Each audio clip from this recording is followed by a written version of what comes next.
Morning. Happy Sunday. I just got back from worship. I love worship. I hope you do too. I hope you have a place, a community you go to that you feel loved. And whatever that community is, we are not meant to walk this life alone. And I needed community this morning. I Last night was my first night alone, and I kind of got teary again and felt really melancholy. And then I go through that cycle that happens in our head of like you being a baby and people think you're strong and resilient and be tough and you got this and what do you have to be sad about and you're so blessed. And I do feel immensely blessed by so many. And the biggest thing that I want you to know for those of you that have stepped forward to support me, to encourage me and Greg and our dogs on this journey is when you reach out, when you send a text or a call or a Facebook message or LinkedIn message or YouTube message, that every single word makes me feel held. And I'm just immensely grateful for that. And I was walking the dogs this morning and I love to sing. I started to think about like when I was 4, I remember as a very, very little girl just going outside and singing. And I think sometimes I was singing nonsense or no words, but just making noise. And my dear friend Diane from Prince of Peace once said, "It doesn't matter." I said, "I can't really sing." One of my sisters told me I was tone deaf, but she said, "Never in the Bible does it say sing perfectly. It says make a joyful noise." And so I just love to be in nature, and I love to sing. And the song that came to me this morning was, "Though the mountains may fall, the hills turn to dust, yet the love of the Lord will stand as a shelter for all who call on His name. Though a mother forsake her child, the Lord will never forsake you." And I love that song. It's been of nurturing support to me forever. I feel shaky again today, so I apologize. And I'm so much better. But some days are just hard, but I don't even, it doesn't make sense. There's no words. I think I feel really anxious because people want to try and go back in our building and we know it's not safe. And what they see and hear and smell, they can never unsee or unsmell or unhear. And even our association manager is warning them there's no trash, there's no power, there's no water, there's a sewage problem.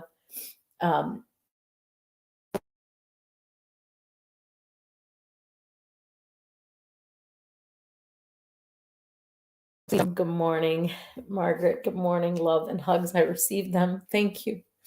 But this morning I just wanted to walk to church. In fact, I walked to the church last night. I was just feeling really anxious and that I wanted to pray about where are we Minnesota, stay in Florida, and just trying to trust God and not listen to too many voices because it gets overwhelming. And it is really hard to think. It's really hard to make decisions right now. Like, I don't know why, but I can't make a simple decision of like what to eat, or I need to go to the drugstore, but I feel anxious, so I don't want to go. And I do not consider myself an anxious person, but I remember my friend Joe said COVID made those of us that didn't even have anxiety find anxious, and this has made me very anxious, very shaky. And I'm so grateful for my faith. I'm so grateful for my community. And I can't remember what angels I've told you about. There's so many angels. And really what I want to do, if I can figure it out the right way,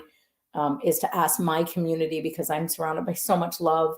And I have been blessed by financial support, undergarment support, and things arriving at my door, from coffee to just random fruit that just makes me cry and feel loved and held. And so I want to find a resource for those of you that still want to give, that you can give to, but I haven't figured out the right way yet. The first thing I do know is just 4 blocks away where I've been walking to church, and Elizabeth and Stephen have encouraged me to go, is called First Baptist of Naples. And no matter what your faith is, from 8 to 8 every day, they are looking for people to come volunteer to serve meals, to go out to homes. They have a list of people that are full of mud and water and have lost everything, and they need help. So they're one great place. I know Red Cross. So please, if you feel called to come to Florida, don't just show up. Either organize through Red Cross or Fort Myers Beach Chamber or First Baptist of Naples has just a lot of different ways that they're serving, and they're organized about it, and we can do more help. They've raised a lot of money and helped a lot of people this week. So thank you. Today I fly out in a little bit here. I'm going to leave and go pick up Greg from the airport. He's flying back in after celebrating his mother's 93rd birthday and helping her move to senior housing. And I am flying to Boston for the first time in my life, someplace that is one of Greg's favorites, and he's dreamed of going for a long time.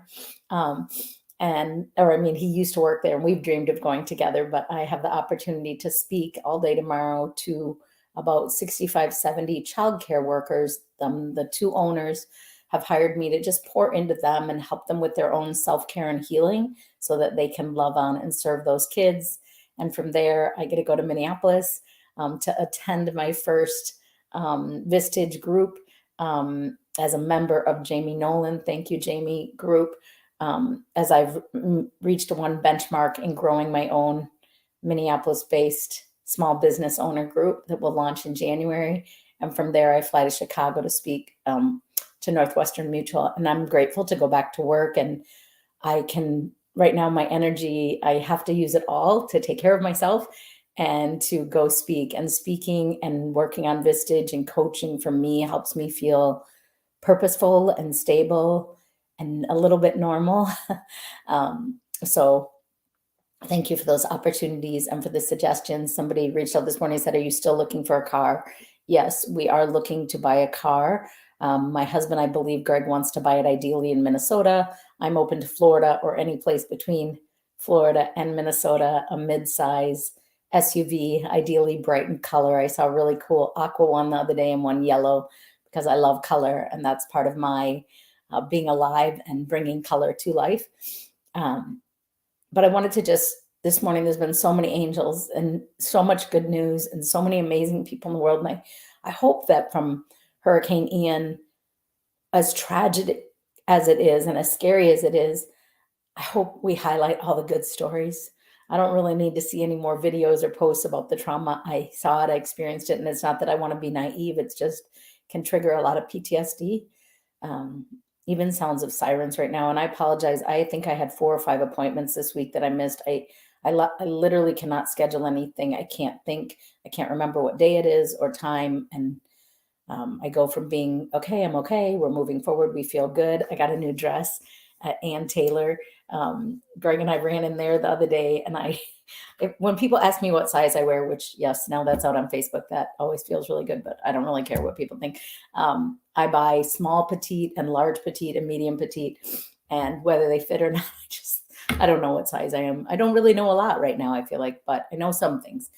And I don't know if I told you guys about David, but David owned Mojo's on Fort Myers Beach, and it was one of our favorite breakfast spots. They had breakfast in the morning and pizza at night, and David owned it, but David lost his business. He lost the homes that were his Airbnbs around it. He lost his boat. But after we walked about 3 miles from our condo to the end of the beach, he said, get in my truck and lift up your wagon and your grocery cart and just put him in.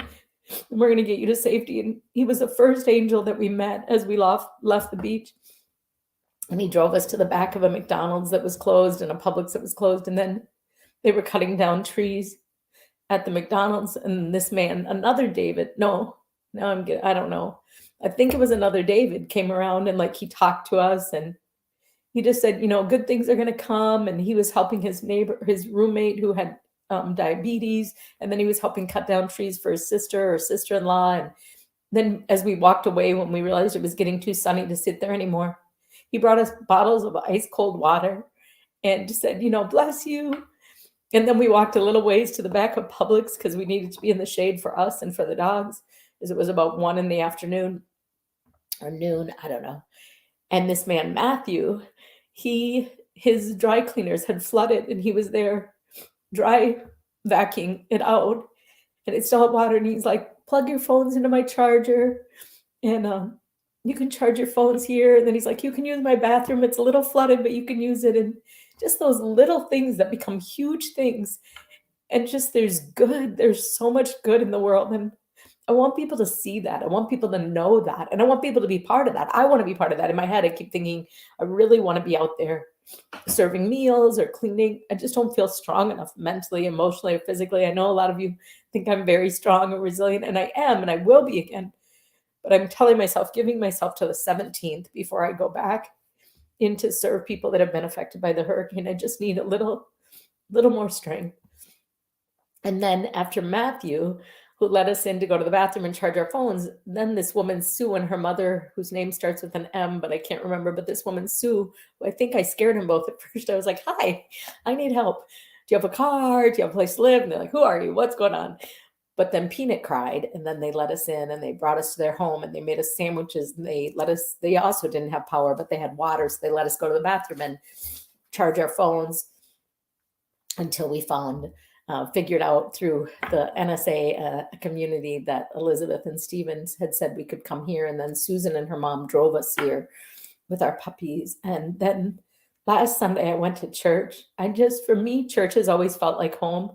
I love going to church, even when it's empty, just like I feel a little closer to God, a little closer to hope and healing. And last night I went there and there was a big teen thing going on, but I met a man from Texas. I can't remember his name, maybe Darren or something, but he's from Texas, and he's Hearts and Hands and travels around. And he just came from Kentucky digging out mud, and he just helps people in tragedy.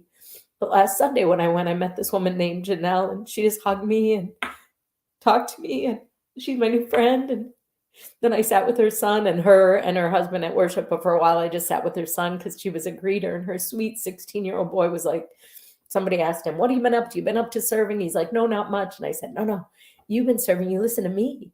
And sometimes that's all we need, is just someone to listen to us. And I feel like I want to give a disclaimer here. Like, if you're sick of hearing me every day, feel free to not listen. Because I feel like sometimes I'm just whining, but I hope not. I hope you hear my hope, and I hope you hear my gratitude and my appreciation through every single message that I share in the morning. But that woman, Janelle, was there again this morning, and she sat with me and Peanut and Leo in our muddy wagon, just said, come into church. And I just needed church. Sometimes I just need to be as close to Jesus as I can be. And I know you might not all be believers, but for me, it's the only way I'm here. God has always had better plans for my life than I had for myself. And even in every storm and tragedy and struggle, my faith is what has carried me. My faith is what has filled me so that I can fill others. And I'm so grateful. But Janelle sat with me today, and we sat in the hallway with the two dogs and the muddy wagon. Gotta clean that wagon, but I don't know where the hose is yet. But it's dried mud now, so I guess it's dirt. And we got to worship together. And Janelle's just this beautiful woman. She hugged me, and she's there every day, serving at the church. And she's in the medical field now. I can't remember. I think she said a physician's assistant. She sees patients all day, and then she serves at her church every night. And she has her own struggle and her own story. But she said, I have enough. I said, I'll pay you back. She said, don't worry about it. And I do want to pay you back someday, all of you. The coffee and the love and the prayers and the fruit and the undergarments and the money and the gift cards and everything. But more than anything, I'm just so grateful, and I hope that you will see the angels among us. So my request today is that you thank someone for being an angel in your life. And maybe you're lucky enough that that's your mom or your dad or your child or your neighbor or whatever. And maybe it's just a random stranger. But share the good news. Share with us somebody that's an angel to you, or somebody that you got to be an angel to. Either way, we need each other. And I pray for all those that are rushing to get back on Fort Myers Beach. It is not safe. And I don't really understand, but my husband said, you got to let people do what they're going to do. But I just pray protection. It's dangerous. And yes, I want to go back someday. And today I felt sad about missing my silly pineapple purse. I love that goofy purse. Little things hit you, but it doesn't matter. I'll probably get it back someday when it's safe to go in. But, after seeing that building fall on the east coast of Florida just a few months ago, or in the last year, I believe, I can't even remember when it happened. It makes me so anxious to go back into our building. It might look structurally sound, but I don't know if it is.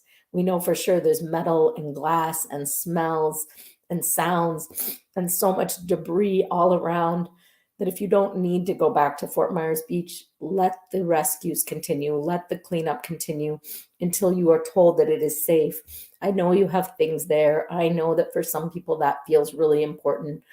I just, after losing everything in a fire, you realize what matters is that you're alive and that you get to live another day, to love another person, to serve another person. So please continue to pray for me this week as I go out and get to speak and hopefully continue to grow my Vistage and just continue to live out my purpose through the pain. And as I've taught many of you before, shared, is that I believe that pain, which we all have in our life to varying degrees, creates energy in our body. And that energy is passion. And that is where a choice comes in. Will we live bitter or better? And I know, I don't know when, and I don't even know how exactly, but I know someday that I'll take this pain of one more thing that I get to go through in life, and I will use that pain and that passion and that pain in my body and that fuel to be my purpose, to serve for good, to offer healing and hope and happiness and health to other people that struggle with their own pain and their own tragedy. And I'm so grateful for First Choice and Northwestern Mutual to get to go speak to those two organizations this week, because speaking and offering that hope and health and happiness to others heals me and helps me feel encouraged, and that my life has meaning, and that I'm here for a reason, and that I will live that out every day. So thank you for listening to me. I hope that your Sunday is blessed. I hope your Sunday is full of joy and angels, and I hope you highlight those angels. I hope you are one. And if you are not up to being one like me right now, I hope you receive the ones that come before you. And my friend James told me the other day, don't block other people's blessings. Let them love you. Don't feel guilty if they want to give to you or love you. Receive that. And so I am receiving, and I am grateful. And I know someday I will give back, whether directly to you that have given to me, or directly or indirectly to someone else that needs a blessing and love in their own life. Thank you. Have a blessed Sunday. Please continue to keep me in your prayers as I travel today to Boston, tomorrow to Minneapolis, and the next day to Chicago, and then back to Florida. I believe one of my flights got canceled or changed, but I don't know. At some point I'm coming back here. And also pray for me in the decision of do we stay here in, geez, I never think I'm going to cry. And then I tell people it's okay to cry. Do we stay here in Florida and just ride out this beautiful place where we live and find a place to live and be stable and stay here through the winter months? Or do we return to Minnesota for the months of November and December and spend the holidays with our family and friends and community there, so that we can have healing and then come back here in January? We don't know. We don't know when it's going to be safe to go back in our building. We don't know if it's dark. There's so much unknown. But I can never thank you enough for how many of you have stepped forward to hold me, to pray for me, to encourage me as we journey through this next chapter, which is better every day. Love you. Thank you.